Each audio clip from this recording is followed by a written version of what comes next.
لي رب زدني علما رب زدني علما رب زدني علما رب يسر ولا تعسر وتمم بالخير وبك نستعين اللهم اجرني في مصيبتي واخلف لي خيرا منها اللهم صل على سيدنا ومولانا محمد وعلى آلہ وصحبہ وبارک وسلم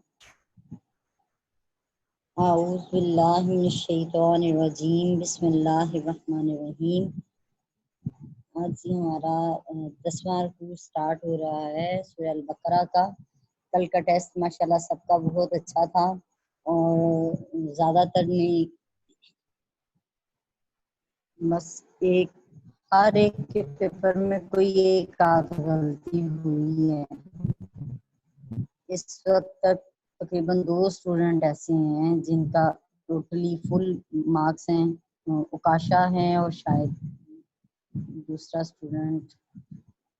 جو ہی 2 بجے کے بعد انشاءاللہ تعالیٰ آپ کو رزلٹ بھیج دیا جائے گا، سب کو پہنچ جائے گا۔ اور اچھی کوشش ہے، اللہ پاک آپ سب کو اور اچھا کرنے کی بھی توفیق عطا فرمائے۔ اچھا ہم اس کو پڑھیں سیکھیں اور ہم سب کی نیت جو ہے وہ اللہ کی رضا ہو۔ یہ دنیا میں ملنے والے نمبر وہ صرف ایک فارمیلٹی ہے، لیکن اصل نمبر اللہ کی بارگاہ میں ہی ملنے ہیں۔ لہٰذا 1 2 3 4 سوال غلط ہونے پہ بالکل ڈسہارٹ نہ ہوں، آئندہ اور اچھی کوشش کریں اور اس پہ خوشی محسوس کریں کہ اللہ تعالیٰ نے آپ کو ایک اچھے کام میں لگا دیا ہے۔ اور ہم قرآن کو پڑھتے ہیں، سیکھتے ہیں، سمجھتے ہیں اور اپنی اصلاح کرتے ہیں، فساد بھر عمل کی کوشش کرتے ہیں۔ تو یہ سب کوششیں جو ہیں جب ہم اللہ کی طرف چل کر آئیں گے، اللہ ہماری طرف دوڑ کر آئے گا اور انشاءاللہ تعالیٰ ہم سمجھیں اس راستے پہ سوار ہو گئے ہیں جو راستہ صراط مستقیم ہے اور جو راستہ اللہ کی رضا پہ جاتا ہے، مالک کی خوشنودی پہ جا پہنچتا ہے۔ اللہ تعالیٰ ہمیں اس میں کامیابی عطا فرمائے اور ہماری نیتوں کو اخلاص کی نعمت عطا فرمائے۔ اعوذ باللہ من الشیطان الرجیم بسم اللہ الرحمن الرحیم۔ وَإِذْ أَخَذْنَا مِيثَاقَ بَنِي إِسْرَائِيلَ لَا تَعْبُدُونَ إِلَّا اللَّهَ وَبِالْوَالِدَيْنِ إِحْسَانًا وَذِي الْقُرْبَى وَالْيَتَامَى وَالْمَسَاكِينِ وَقُولُوا لِلنَّاسِ حُسْنًا وَأَقِيمُوا الصَّلَاةَ وَآتُوا الزَّكَاةَ ثُمَّ تَوَلَّيْتُمْ إِلَّا قَلِيلًا مِّنكُمْ وَأَنتُم مُّعْرِضُونَ۔ اور جب اخذنا ہم نے لیا میثاق وعدہ پختہ عہد بنی اسرائیل سے، لا تعبدو کہ نہیں تم عبادت کرو گے، الا اللہ سوائے اللہ کی ذات کے۔ اور جب ہم نے بنی اسرائیل سے پختہ وعدہ لیا کہ تم اللہ کے سوا کسی کی عبادت نہیں کرو گے، وبالوالدین اور ساتھ والدین کے، احساناً حسن سلوک کرو گے، وذی القربی اور قرابت داروں کے ساتھ یعنی رشتہ داروں کے ساتھ، والیتامى اور یتیموں کے ساتھ، والمساکین اور مسکینوں کے ساتھ بھی اچھا سلوک کرو گے۔ وقولوا للناس اور تم لوگوں سے کہو گے، حسناً اچھی بات، ہمیشہ اچھے اخلاق سے پیش آؤ گے لوگوں سے، واقیموا الصلاۃ اور نماز قائم کرو گے، وآتوا الزکاۃ اور زکوٰۃ ادا کرو گے، ثم تولیتم پھر تم پھر گئے، الا سوائے قلیلاً چند ایک کے، منکم تم میں سے چند ایک کے، باقی سب پھر گئے اس وعدے سے جو وعدہ لیا گیا تھا، اس عہد سے پھر گئے، وانتم موردون اور تم پھر ہی جانے والے ہو یعنی منہ پھیرنے والے ہی ہو۔ اعوذ باللہ من الشیطان الرجیم بسم اللہ الرحمن الرحیم۔ اور یاد کرو جب ہم نے اولاد یعقوب سے پختہ وعدہ لیا کہ اللہ کے سوا کسی اور کی عبادت نہ کرنا اور ماں باپ کے ساتھ اچھا سلوک کرنا اور قرابت داروں یعنی رشتہ داروں اور یتیموں اور محتاجوں کے ساتھ بھی بھلائی کرنا اور عام لوگوں سے بھی نرمی اور خوش خلقی کے ساتھ نیکی کی بات کہنا اور نماز قائم رکھنا اور زکوٰۃ دیتے رہنا، کہ تم میں سے چند لوگوں کے سوا سارے اس عہد سے روگرداں ہو گئے اور تم حق سے گریز ہی کرنے والے ہو۔ اعوذ باللہ من الشیطان الرجیم، بسم اللہ الرحمن الرحیم۔ اس سے پہلے اللہ تعالیٰ نے بنی اسرائیل کو برے کاموں سے اور برے کام کہ جو برے کام کرے گا اور برے کام اس کا احاطہ کر لیں گے، اللہ تعالیٰ ان کو سزا دے گا دوزخ کی آگ میں۔ لیکن اب یہاں پہ اللہ تعالیٰ ان احکامات کی تفصیل بیان کر رہا ہے کہ وہ کون سا وعدہ تھا جو ان سے لیا گیا تھا، کہ اللہ نے ان سے پختہ وعدہ لیا تھا سب سے پہلے شرک کے حوالے سے، کہ وہ شرک نہیں کریں گے، کہ اللہ کے سوا کسی کی عبادت نہیں کریں گے، کسی کو نہ اللہ کا بیٹا جانیں گے، نہ ہی اللہ تعالیٰ کی ذات اور صفات میں کسی کو شریک ٹھہرائیں گے۔ سو اگر کسی کے بارے میں یہ تصور کر لیا جائے کہ وہ از خود سے کسی طاقت کا مالک ہے، قوت کا مالک ہے، تو یہ واضح شرک ہی ہے۔ پھر یہ بھی شرک ہے کہ اللہ کا حکم آیا نماز پڑھو اور ہمارا دل کہہ رہا ہے کہ جو ہے نا میرا دل تو نہیں کر رہا نماز پڑھنے کو، لہٰذا کیوں کروں۔ اللہ نے کہا کہ پردہ اختیار کرو، اور میں کہوں کہ میرا دل کہہ رہا ہے کہ پردہ کرنا کوئی اتنا ضروری نہیں ہے۔ سو ایک طرف اللہ کا حکم ہے، دوسری طرف ہمارے دل کا حکم ہے۔ تو ہمارے دل نے اگر ہم نے اللہ کے حکم کو چھوڑ کر اپنے دل کا حکم مانا تو یہ شرک بالنفس ہے، کہ ہم نے اپنے نفس کو اپنے مالک کے حکم پر پرائرٹی دی ہے، اہمیت دی ہے، مالک کے حکم کو، اللہ کے کلام کو، اللہ کے حکم کو اٹھا کے پیچھے پھینک دیا ہے، اور اپنے دل کا حکم یا معاشرے کا حکم جو ایک غلط روش چل پڑی ہے اس روش کے پیچھے چل پڑے ہیں، تو ان کو شریک ٹھہرا دیا اور اللہ کے حکم کو کم جانا ہے۔ جو قرآن کی آیتیں آئی ہیں، ان آیتوں کو کیونکہ ہمارا نفس پہ بھاری ہیں وہ آیتیں، ہمارا نفس اس کو قبول نہیں کر رہا، لہٰذا جو ہے ہم نے اس حکم کو پیچھے چھوڑ دیا ہے، اللہ کے حکم کو، اور اپنے نفس کے احکامات پر چل پڑے ہیں، جسے شرک بن نفس کہا جاتا ہے۔ اللہ ہمیں اپنی پناہ میں رکھے اور ہر طرح کے شرک سے بچائے، کیونکہ قرآن پاک میں آیا نا کہ میں بے شک اللہ اپنے ساتھ شرک کیے جانے والوں کو نہیں بخشے گا، اور جو گناہ اس سے کم ہوں گے جس کے لیے چاہے گا وہ گناہ بخش دے گا۔ اس میں کسی طرح کے گناہ کبیرہ ہیں، جس طرح کے مرضی گناہ ہیں، وہ سب جس کے لیے اللہ چاہے گا اس کو معاف کر دے گا، لیکن ایک شرک کا گناہ معاف نہیں ہونا۔ اس لیے بڑی احتیاط لازم ہے، اللہ پاک ہمیں شرک سے محفوظ رکھے، کفر سے محفوظ رکھے، منافقت سے محفوظ رکھے۔ جی آگے جی حکم، اس کے بعد جو پہلا حکم آیا ہے یہ حقوق اللہ تھے، جو پہلا حق بتایا گیا تھا کہ اللہ کی ذات میں کسی کو شریک نہیں ٹھہرانا، اللہ کو چھوڑ کر کسی کی عبادت نہیں کرنی، نہ عبادت کے لائق سمجھنا ہے کسی کو۔ اور دوسرا حکم وبالوالدین احسانا، اور ماں باپ کے ساتھ اچھا سلوک کرو، ان کے ساتھ حسن سلوک سے پیش آؤ۔ آج بھی جو پہلی کلاس میں سبق چل رہا تھا 21ویں پارے کا، اس میں ہم نے سورہ لقمان میں پڑھا کہ اللہ پاک بیان فرماتے ہیں کہ میرا بھی شکر ادا کرو اور اپنے ماں باپ کا بھی شکر ادا کرو، کہ اللہ تعالیٰ تمہارا خالق ہے اور تمہارے ماں باپ اس دنیا میں تمہیں لے کر آنے کا وسیلہ بنے ہیں، اور اس کے بعد تمہاری اس کمزوری کی کیفیت میں بھی جو تمہارے اوپر پورے دل و جان سے فدا ہیں، تمہاری پرورش کرتے ہیں، اپنے منہ میں نوالا نہیں ڈالتے، تمہارے منہ میں نوالا ڈالتے ہیں، اور اپنی فکر نہیں کرتے، تمہاری فکر کرتے ہیں۔ تو ایسے کہ ایک ماں باپ 10 بچوں کو پالتا ہے، بڑا کرتا ہے، پرورش کرتا ہے، لیکن 10 اولاد جو ہے مل کے بھی، 10 بیٹے بیٹیاں مل کر بھی ایک ماں باپ کو نہیں پال پاتے، جبکہ قرآن میں بار بار اس چیز کا حکم آیا ہے۔ آئیں اس حوالے سے کچھ احادیث سن لیتے ہیں۔ حضرت عبداللہ بن مسعود رضی اللہ تعالیٰ عنہ بیان کرتے ہیں کہ میں نے نبی پاک علیہ السلام سے سوال کیا، اللہ کو سب سے زیادہ کون سا عمل پسند ہے؟ آپ نے فرمایا نماز کو وقت پر پڑھنا۔ میں نے پوچھا پھر کون سا عمل؟ اس کے بعد آپ نے فرمایا ماں باپ کے ساتھ نیکی کرنا۔ یہ بخاری شریف اور مسلم شریف کی حدیث پاک میں نے سنائی ہے۔ ایک اور بخاری شریف اور مسلم شریف کی حدیث پاک بیان کرتی ہوں کہ نبی پاک علیہ السلام نے فرمایا ایک شخص نے آ کر جہاد کی اجازت طلب کی۔ آپ نے فرمایا کیا تمہارے ماں باپ زندہ ہیں؟ اس نے کہا ہاں۔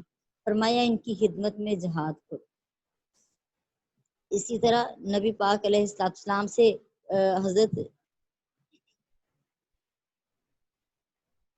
حضرت جاہمہ رضی اللہ تعالیٰ عنہ نبی پاک علیہ السلام کے پاس آئے اور کہا یا رسول اللہ صلی اللہ علیہ وسلم میں نے جہاد کا ارادہ کیا ہے، میں آپ کے پاس مشورے کے لیے آیا ہوں۔ آپ نے فرمایا کہ تمہاری ماں زندہ ہے؟ اس نے کہا ہاں۔ آپ نے فرمایا اس کے ساتھ چمٹے رہو، یعنی اس کی خدمت میں لگے رہو، کیونکہ جنت اس کے پیر کے پاس ہے۔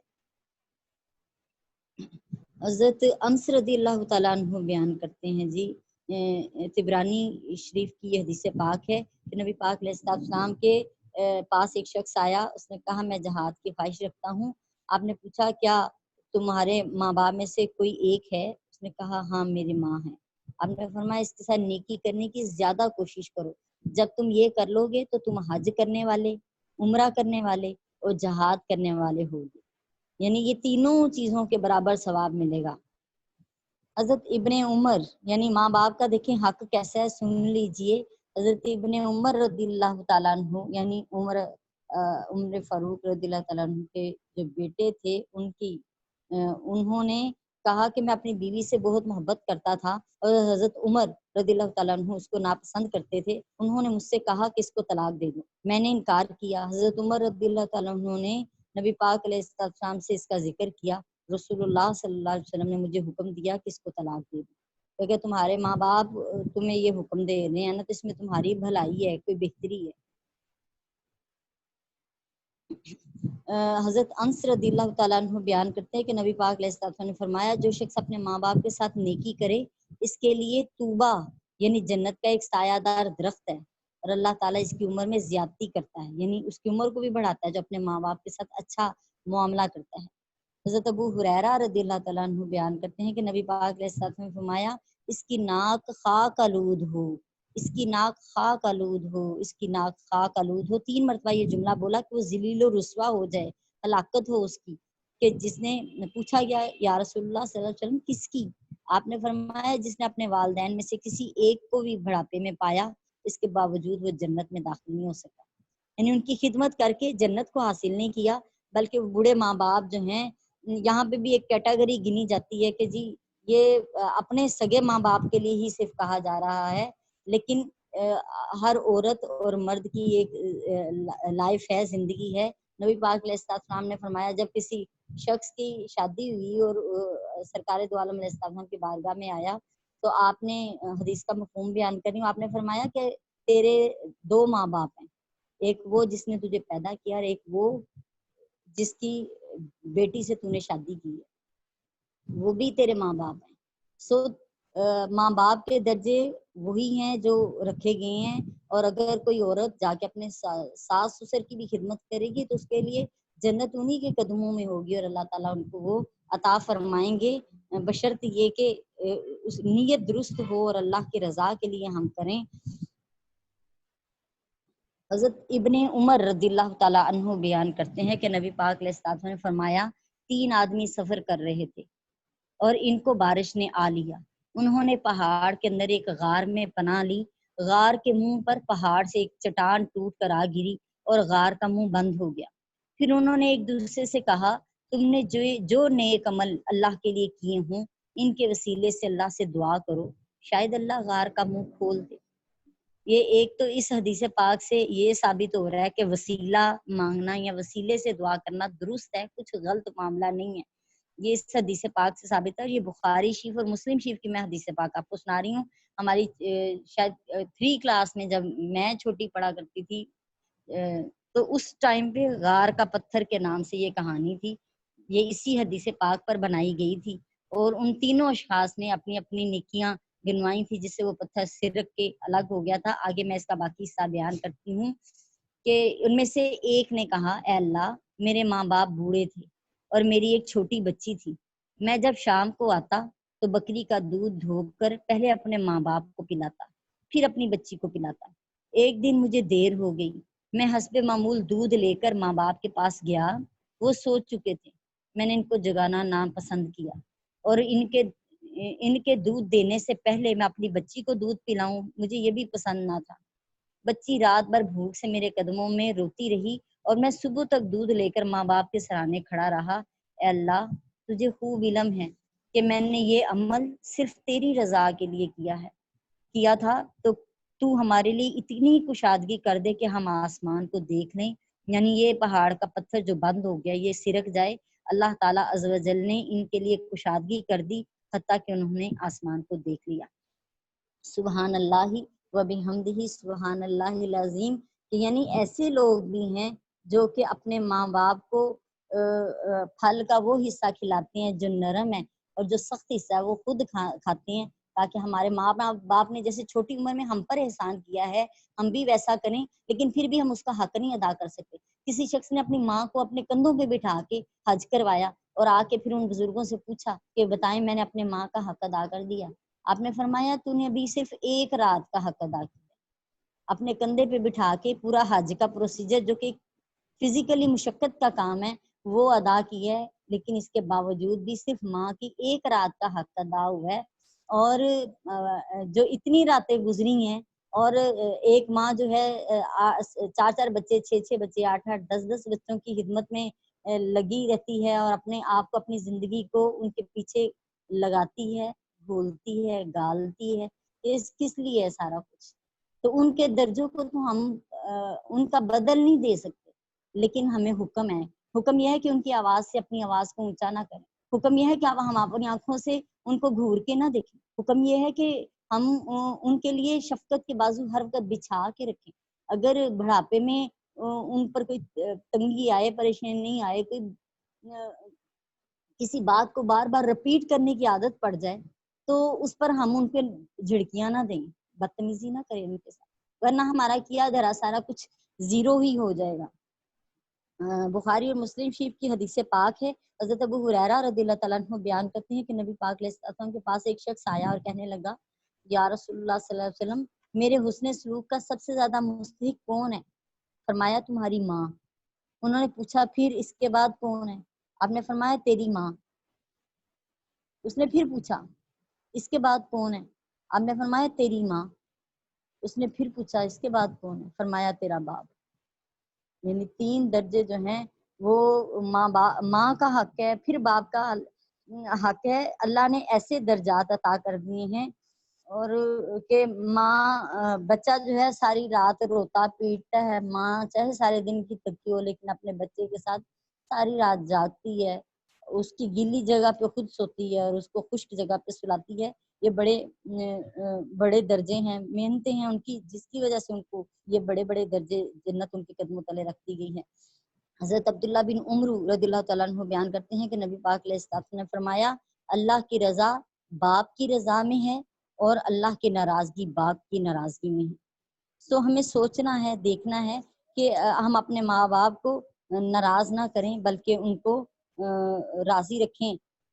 یہاں پہ ایک اور صحابی ہیں جنہوں نے آ کے نبی پاک علیہ السلام سے، یہ ابن ماجہ ابو داؤد شریف کی حدیث پاک ہے، انہوں نے آ کے حضرت ابو اسید مالک بن ربی سعدی رضی اللہ تعالیٰ عنہ بیان کرتے ہیں کہ ہم نبی پاک علیہ السلام کے پاس بیٹھے ہوئے تھے کہ ایک بنو سلمہ کا ایک شخص آیا، کہنے لگا، یا رسول اللہ صلی اللہ علیہ وسلم، کیا میں ماں باپ کی موت کے بعد ان کے ساتھ نیکی کر سکتا ہوں؟ فرمایا ہاں، ان کی نماز جنازہ پڑھو، ان کے لیے مغفرت کی دعا کرو، اور کسی کے ساتھ ان کے کیے ہوئے وعدے کو پورا کرو، ان کے رشتہ داروں کے ساتھ حسن سلوک کرو، اور ان کے دوستوں کی عزت کرو۔ تو کتنا اہم ہے، ان احادیث سے یہ پتہ چل رہا ہے کہ ماں باپ کے ساتھ نیکی کرنا اللہ کے نزدیک کتنا محبوب عمل ہے۔ اس کا ثواب جہاد کے برابر ہے، اس کا ثواب حج اور عمرے کے برابر ہے۔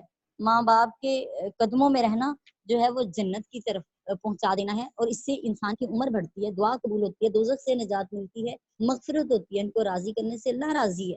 کتنے بڑے بڑے درجات ہیں جو اللہ پاک نے عطا کیے ہیں۔ اللہ پاک ہمیں سمجھنے کی اور عمل کی توفیق عطا فرمائے۔ یہاں پہ کچھ احادیث ہیں جو ماں باپ کی نافرمانی پر جو وعید ہے، وہ اس کے حوالے سے بھی کوئی 2-3 آیتیں میں آپ کو سناؤں گی۔ حضرت ابو بکر صدیق رضی اللہ تعالیٰ عنہ روایت کرتے ہیں کہ نبی پاک علیہ السلام نے 3 بار فرمایا، کیا میں تم کو سب سے بڑا گناہ نہ بتاؤں؟ ہم نے کہا کیوں نہیں یا رسول اللہ صلی اللہ علیہ وسلم؟ آپ نے فرمایا، اللہ کے ساتھ شریک کرنا، ماں باپ کی نافرمانی کرنا۔ آپ ٹیک لگائے ہوئے تھے، پھر بیٹھ گئے اور فرمایا، سنو، اور جھوٹ اور جھوٹی گواہی۔ آپ بار بار یہ فرماتے رہے، اور یعنی یہ بڑے گناہ ہیں جو آپ نے گنوا دیے ہیں، جو کہ اللہ کی ناراضگی کا باعث ہیں اور گناہ کبیرہ میں سے ہیں، بڑے گناہوں میں سے ہیں۔ اللہ کے ساتھ شریک ٹھہرانا، ماں باپ کی نافرمانی کرنا اور جھوٹ بولنا اور جھوٹی گواہی دینا۔ نبی پاک علیہ السلام نے فرمایا کہ 3 لوگ جو ہیں، 3 طرح کے لوگوں کی طرف اللہ تعالیٰ رحمت کی نظر نہیں فرمائے گا قیامت کے دن۔ نمبر 1 ہے ماں باپ کا نافرمان، نمبر 2 جو شراب کا عادی ہے، اور نمبر 3 جب کسی پر کوئی احسان کرے، کسی کو کوئی چیز دے، اس کے بعد اس احسان کو کسی نہ کسی موقع پہ جتا دے، اس کو احساس دلائے کہ میں نے تم پر یہ احسان کیا۔ یہ تینوں شخص جو ہیں ان پر اللہ تعالیٰ قیامت کے دن رحمت کی نظر نہیں فرمائے گا۔ اور فرمایا 3 آدمی ایسے ہیں جو جنت میں داخل نہیں ہو سکتے، 3 طرح کے انسان۔ نمبر 1 ہے ماں باپ کا نافرمان، نمبر 2 ہے جو اپنی بیوی کی بدکاری پر علم کے باوجود خاموش رہے، اور نمبر 3 ہے جو عورت مردوں کی مشابہت کرے، جو عورت مردوں کی مشابہت کرے۔ یہ 3 انسان ایسے ہیں جن کو اللہ تعالیٰ جنت میں داخل کرنے والا نہیں ہے، جبکہ 500 میل کے مسافت پہ بھی جنت کی خوشبو آ رہی ہوگی، لیکن اللہ تعالیٰ جو ہے ان ایسے لوگوں کو جنت کی خوشبو جو ہے نہیں دے گا سونگھنے کے لیے۔ جو یہ کون سے 3 لوگ ہیں جی؟ یہ ایک کام کا احسان جتانے والا، ماں باپ کی نافرمانی کرنے والا، اور جس کو شراب کی عادت پڑی ہو۔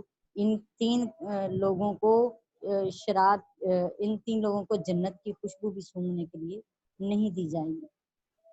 حضرت عبداللہ بن عمرو بن عاص رضی اللہ تعالیٰ عنہ بیان کرتے ہیں، یہ بخاری مسلم شریف کی حدیث پاک ہے کہ نبی پاک علیہ السلام نے فرمایا کہ سب سے بڑا گناہ یہ ہے کہ کوئی اپنے والدین پر لعنت کرے۔ عرض کیا یا رسول اللہ صلی اللہ علیہ وسلم، کوئی شخص اپنے والدین پہ کیسے لعنت کرے گا؟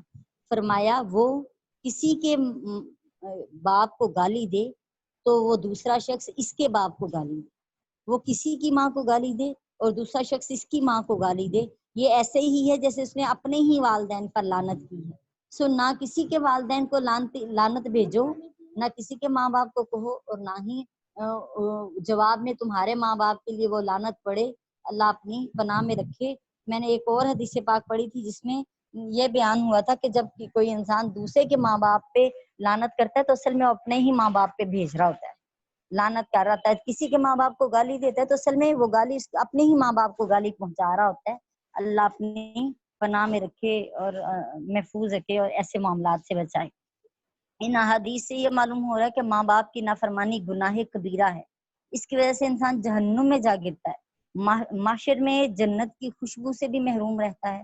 ماں باپ کی نافرمانی کا کوئی عمل بھی مقبول نہیں ہے، اور موت سے پہلے اس کو دنیا میں تنگ دستی اور ذلت کا سامنا کرنا پڑتا ہے، اور مہلک بیماریوں کی سزا ملتی ہے۔ اللہ اپنی پناہ میں رکھے۔ اس پر اللہ اور اس کے رسول کی اور فرشتوں کی لعنت ہے، اور ماں باپ کے نافرمان کا خاتمہ خراب ہوتا ہے، اس کی بصیرت سلب ہو جاتی ہے، ایمان جاتا رہتا ہے، اور وہ مرتے وقت کلمہ طیبہ نہیں پڑھ سکتا۔ یا اللہ ہم پر ہمارے والدین کو راضی رکھ، اور ان کو ہماری طرف سے بہترین جزا عطا فرما، ہمیں ان کے لیے صدقہ جاریہ بنا دے، آمین اللہم آمین۔ اچھا جی، اب یتیموں، رشتہ داروں، یتیموں اور مسکینوں کے ساتھ بھی اس نے سلوک کرنے کا حکم آیا ہے۔ فرمایا کہ حضرت انس رضی اللہ تعالیٰ عنہ بیان کرتے ہیں کہ رسول اللہ صلی اللہ علیہ وآلہ وسلم نے فرمایا کہ جس شخص کو یہ پسند ہو کہ اس کے رزق میں کشادگی کی جائے، اللہ اس کو زیادہ رزق دے اور اس کی عمر میں زیادتی کی جائے، تو وہ رشتہ داروں سے تعلق جوڑے۔ تو اس کو جو ایسا کرے گا اس کے لیے اس کے رزق میں بھی کشادگی ہے اور اس کے عمر میں بھی زیادتی کی جائے گی۔ حضرت ابو ہریرہ رضی اللہ تعالیٰ عنہ بیان کرتے ہیں کہ نبی پاک علیہ السلام نے فرمایا ہر جمعرات کو جمعے کی شب بنو آدم کے اعمال پیش کیے جاتے ہیں، جو شخص رشتہ داروں سے تعلق توڑنے والا ہو اس کا کوئی عمل قبول نہیں کیا جاتا، یعنی کوئی بھی عمل خیر جو ہے وہ قبول نہیں کیا جاتا اس کا۔ حضرت سہل بن سعد رضی اللہ تعالیٰ عنہ بیان کرتے ہیں کہ نبی پاک علیہ السلام نے فرمایا میں اور یتیم کی پرورش کرنے والا جنت میں اس طرح ہوں گے۔ آپ نے انگوٹھا اور شہادت کی انگلی کو آپس میں ملا دیا اور درمیانی انگلی کو ملا کر اشارہ کیا کہ جیسے یہ انگلیاں ملی ہوئی ہیں اس طرح جو ہے نا یتیم کی پرورش کرنے والا بھی میرے ساتھ ہوگا۔ یہ بخاری شریف کی حدیث پاک ہے جو میں نے آپ کو سنائی ہے۔